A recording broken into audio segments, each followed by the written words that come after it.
Bonjour. Madame Faltioun, vous avez la parole. Bonjour. Comment allez-vous? Voilà comment les règles élémentaires de la bienséance que nous enseignent nos sociétés m'imposent de m'enquérir de la santé de mon prochain. Mais qu'en est-il en réalité?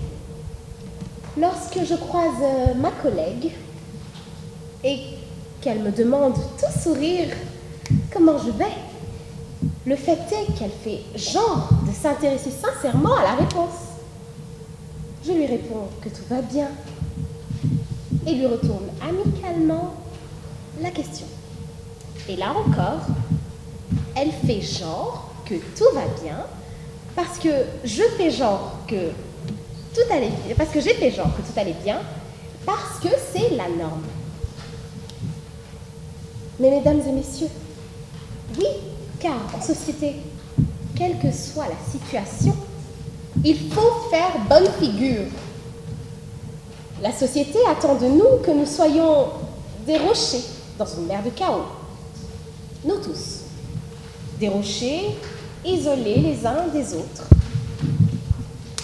bravant sans les subir les aléas de la vie, bravant les vagues dévastatrices, les vagues d'épreuves, bravant les affres du temps. Nous ne souffrons pas de la violence, du contingent, ni de rien. Rien du tout. Stop. Ne nous voilons pas la face. Pourquoi faut-il se donner la peine de faire genre? Et que signifie faire genre? Comment diable peut-on faire genre? Faire genre, c'est être humain, a dit mon audacieuse contradictrice. Mais quel est donc l'accord de cette discordance?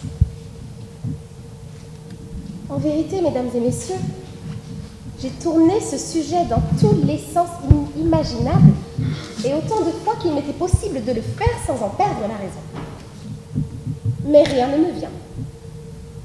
Faire genre, dites-vous? Je ne comprends pas. Faut-il tenter un genre nouveau de réflexion? Est-ce le genre humain, masculin, féminin? Ou alors, est-ce à moi de décider du sens que je désire donner à cette troncature de questions? Qu'à cela ne tienne.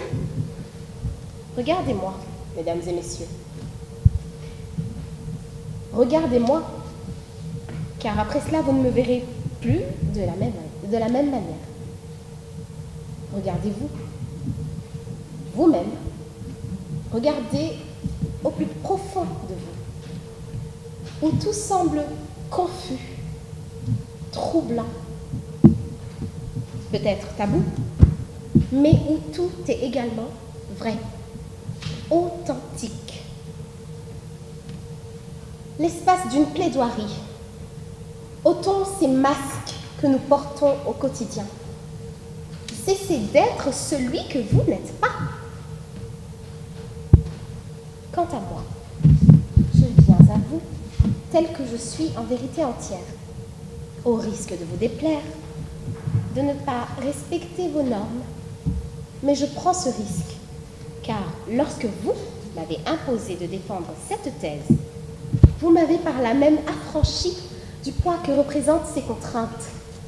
Mais puisque, dans votre générosité sans borne, vous vous êtes oubliés, il m'appartient, somme toute, de tenter de vous soulager. J'en appelle à votre faculté d'introspection. D'une part, je le sais, et vous le savez aussi, rien ni personne ne vous contraint à faire genre ou à faire mine, à sortir masqué faute de sortir couvert. A-t-on besoin de mentir et de se mentir? On pourrait me rétorquer qu'un mensonge ou une illusion qui rassure, qui apaise notre peur du regard d'autrui, est préférable, plutôt deux fois qu'une, à une vérité qui dérange, qui nous trouble intérieurement, profondément. il est tellement plus facile et convenable de répondre « je vais bien » que d'avouer et d'expliquer à votre collègue que sur le plan affectif, votre vie est un désastre, que vous êtes fauché et endetté, que vous souffrez de passer si peu de temps en famille et qu'un étranger a osé critiquer votre coupe de cheveux dans le métro. C'est vrai, il pourrait même vous reprocher votre franchise rafraîchissante, ce qui serait d'un jour douteux. Alors, me diriez-vous, pourquoi ne pas se contenter de faire genre, tout simplement? Pourquoi faire compliqué lorsqu'on peut choisir la simplicité? Je vais vous dire pourquoi. Il ne faut pas faire genre. Celui qui porte un masque tout le jour se voit bien contraint le soir venu de l'ôter. Comme le faux sourire s'efface dès que la collègue tourne le dos, les apparences s'évanouissent et vous laissent tout à votre conscience. Le moment le plus éprouvant est celui où tout en vous est en proie à ce vide oppressant. Un gouffre abyssal, celui d'une âme devenue une coquille vide. Que dire lorsque l'homme que vous souhaitez paraître en public, prend le dessus sur l'homme que vous êtes par essence? Tout en vous se meurt.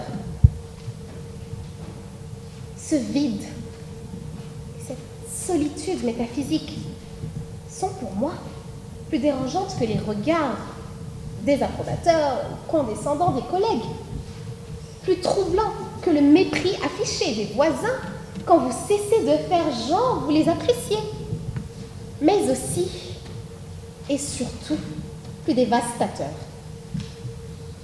Craignez-vous d'être isolé, ridiculisé, marginalisé? Le ridicule ne tue pas. La jeune fille qui a défendu la thèse opposée à la mienne l'a d'ailleurs prouvé. Je dois dire que la solitude, pour moi, n'est point un fardeau pour celui qui est en paix avec sa propre personne. Vous ne serez jamais seul.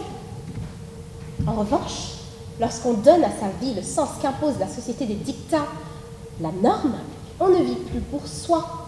On devient, comble du drame, étranger à soi-même. Et là, on est vraiment seul. Mesdames et messieurs, nous mourrons tous un jour. Et alors, même ceux qui sont allés jusqu'à défendre une thèse opposée à la vôtre, et même ceux qui vous méprisaient, et même ceux qui ne vous aimaient pas parce que vous ne les aimiez pas, tenteront avec succès la plupart du temps d'oublier vos désaccords et vos différends, pour ne garder de vous, somme toute, que le meilleur souvenir possible. La vie est trop courte pour qu'on la gâche à courber les chines devant des normes et des dictats qu'il faudrait faire genre accepter et respecter. Le savoir-vivre. Quel savoir-vivre?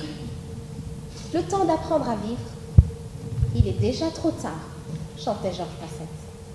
Lui l'avait compris, mes chers. Vivez votre vie comme vous l'entendez.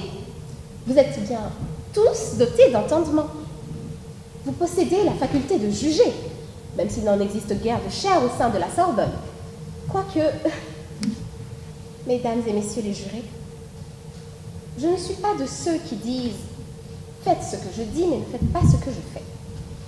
C'est la raison pour laquelle j'ai osé, ce soir, vous tenir ce discours qui, je l'espère, vous aura été sinon agréable à écouter et bon chic, bon genre, tout de même authentique.